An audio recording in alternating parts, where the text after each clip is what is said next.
Hi guys, welcome to this video about the problem with Amazon reviews. If you get an email, something like that, saying thank you for submitting a customer review on Amazon, after carefully reviewing your submission, your review could not be posted to the website. While we appreciate your time and comments, reviews must adhere to the following guidelines. By the way, this URL is not correct anymore, but you can search it on help and so on for review guidelines or community guidelines. So what I'm telling you about in this video is really important, because if you go to the review guidelines, you won't find the answer how to do that. They have a couple of sentences there where they say, yeah, you shouldn't promote products and so on, but they don't give you really guidelines, and I will tell you what to do and not to do. And this is really important. I mean, I have done about 1000 reviews, and this is very clear what they want you to do and don't want you to do. So stay tuned to the very end of this video if you want to make sure that all your reviews get posted and not rejected anymore. So the URL has changed a little bit. So what you have been seeing, the URL is not working anymore. So you have to go to help and then search for like community guidelines or review guidelines. So here you can see submit a review, and there are different things. So you go to help and customer service and search for community guidelines or review guidelines. It's a little bit strange. When you just click on the link which I've been showing to you, it will say, yeah, nothing found. So anyway, there's community guidelines about everything communicating with Amazon or with other people, like answering questions which other people post, so respecting other than about promotion and commercial things, and everything else, illegal activity. And then we have it quite a bit down here. And it's really important to know that these guidelines have changed a bit, not extremely. They have been in a similar way, or they are still in a similar way as they have been before, but something I've never seen. This is this here. If your review is removed or rejected because it does not comply with our guidelines concerning promotional content, you may not resubmit or review on the same product, even if the resubmitted review includes different content. So you have to be careful about that. Maybe they don't like it when you really resubmit.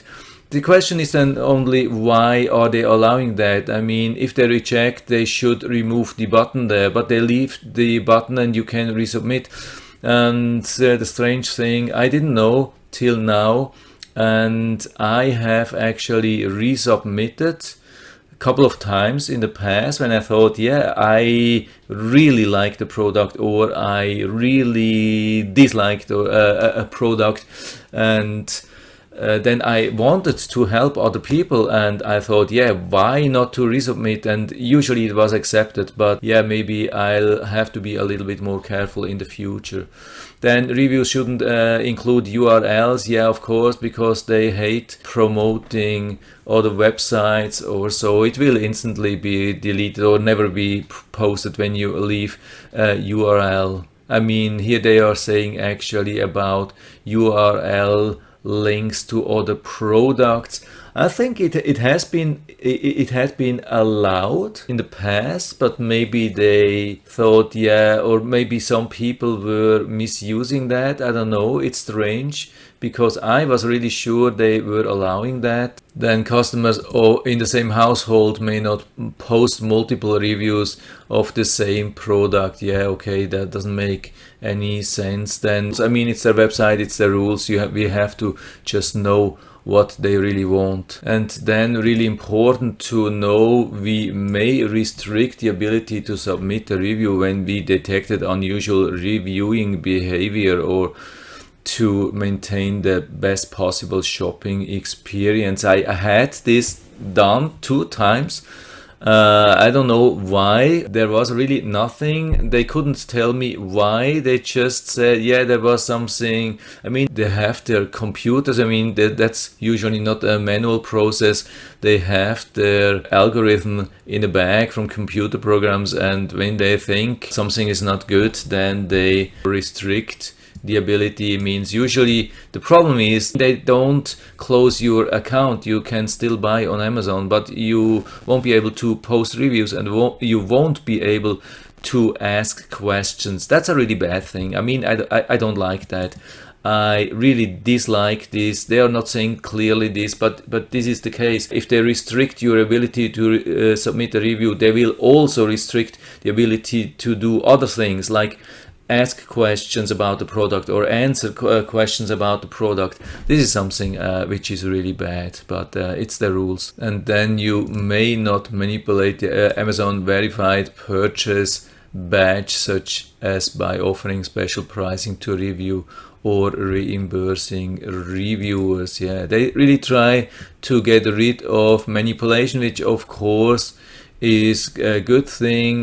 We know on every page there are paid reviews. It has nothing to do with just Amazon. It happens on every page, and then the page owner wants to get rid of these manipulated reviews, which is of course a legit thing. But this alone won't restrict your ability to review. It's just one rejected review, and if you don't have too many, usually is not a problem. I mean, I have to deal with that every 2 months or so. Hasn't happened anything till now. I just want to give feedback as good as possible because I think it's a good thing. So anyway, what you can do, back to the original topic, what can you do to make sure these reviews will be accepted by Amazon? Unfortunately, they do not say this clearly in these guidelines, so I'm just telling you from my experience what I have found, what helps and what does not help, what are things which they really do not like. And one thing we find on Amazon when we go to our list what we have bought, we find for every item we have bought, we find something like this, a menu where you can track package and then report problems, return and so on. And there's one point, leave seller feedback. So if you have any comment regarding the seller, not the product, but about the seller, something which was not good, like you have been contacting the seller after you got the product because there was some question and you had some feedback regarding the seller, and you leave this in the product review instead of here in the seller feedback, then they will also send you this, they will also reject your review just because of that. And that's the next topic, and this is a little bit strange, and I don't know, maybe it has changed a little bit, but there was something which was called like packaging feedback, and it was somewhere around here on this menu, and I couldn't find it anymore. But they don't like packaging feedback. Packaging feedback, I mean, that's regarding the packaging from Amazon. We have to distinguish between packaging feedback, packaging problems from Amazon and the package itself, I mean the thing which comes from the original manufacturer.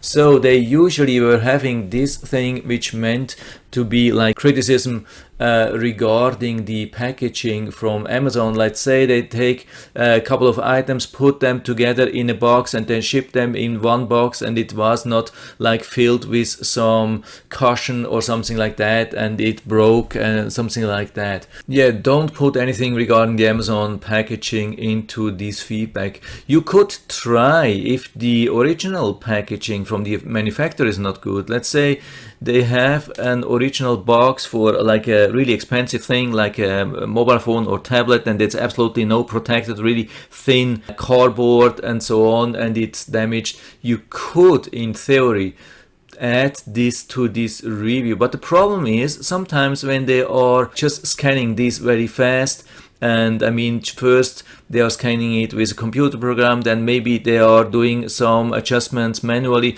but it could be that they misunderstand and they interpret whatever you want to leave for the original manufacturer packaging. They think it was a feedback regarding Amazon packaging, and they will send you also this email and will reject your Amazon review. So be very careful. If you are in doubt, just don't do it regarding any kind of packaging. And then my last but most important information about the review guidelines here, and unfortunately they do not say this, but that's something which I've been detecting during the last couple of years. Yeah, this is something which is in relation to promotional content, I think, and this is really important to know. Never use the word you. That's really important. Do not use the you. Never. Always use the I. This is the thing. This is the most important point here. Really, I can only recommend use the I. Whatever you describe in your review, use the I. Always say, yeah, I liked this. This is good because it helped me to make the things better, and so on. Always use the first person, like yourself. Describe it only how it worked for you, how you have been using it, how you have been testing it, how it worked for you. Never say something about you, because they will interpret this as promotional for whatever reason. But it is very, very clearly, whenever you use the expression you, let's say when you say, yeah, this is a really nice product, it will help you to make this easier, or it will help you to have better sound or better picture, it will give you better smell, it will give you whatsoever. Never, never, never use the you. That's really important. This is something which I have found in the past regarding my reviews. This is the most important thing here. Always use the I. That's absolutely essential and important. And if there is one takeout of this review, this is it, which you have to remember. And this is for me very, very clear that this is something which they are tracking. And the thing is, actually, why is it done? Because it's so easy. They can run computer programs and scan all the reviews, and whenever they find you, the word you, they will send you this email. I can guarantee you, definitely, no question about that. Don't use the you or similar words. Yeah, that's it. So after doing a little bit more of research, I have found this here. This is a little bit more detailed, so it looks like Amazon is having a couple of explanations about reviews. This is pretty much the same, a little bit more detailed. I will put down the URL or the link for this thing here into the description, so you can click on it and use it right away. But yeah, it's a little bit more detailed, but it really still doesn't tell you how to write it and not to write it. But the focus is still definitely on avoiding any kind of promotion. So I've been talking very long, but I still hope I was able to help you a little bit with that. If you have any questions or comments or other opinions on that, please write everything down into the feedback area. I'm always happy to talk about these things. And if you like the video, give me a thumbs up, subscribe my channel. Thanks for watching and see you next time.